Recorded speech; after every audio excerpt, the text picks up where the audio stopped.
In the bustling grain fields of Judea, on a warm Sabbath morning, Jesus and his disciples walked with the ease of wanderers who had faithfully traversed the land. As they moved through the golden sea of wheat, his disciples plucked heads of grain, a humble act seen by many as a gesture of sustenance and life in motion. Unbeknownst to them, the watchful eyes of the Pharisees scrutinized their every move, ready to question their intentions.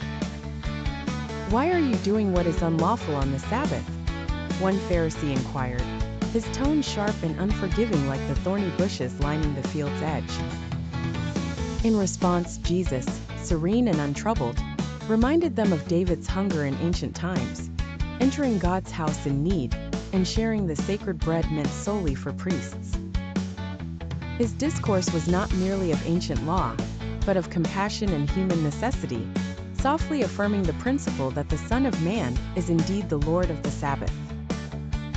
The scene then shifted to a synagogue on another Sabbath, a place long accustomed to hushed reverence and spiritual pondering.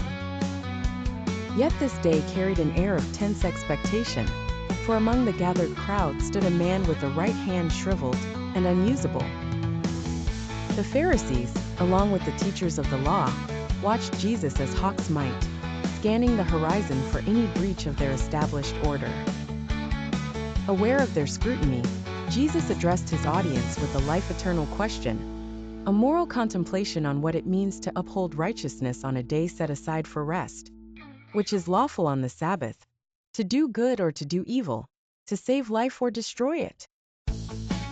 His words reverberated through the room, a call to reflect on the essence of spiritual tradition versus human compassion.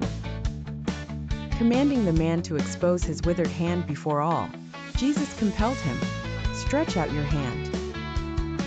With a swift and miraculous transformation, the hand was restored to its natural state, full and alive. Witnesses were struck with varying waves of emotion, some with joy, others with burgeoning resentment. The Pharisees, irate with this challenge to their authority and interpretation of law, retreated into hushed councils, plotting their next steps against the man who merged divinity with profound humanity. Yet, Jesus continued to transcend boundaries, embodying a belief that the Sabbath was made for people, not the other way around, showcasing a gentle yet profound act of healing that echoed his core message of love and grace.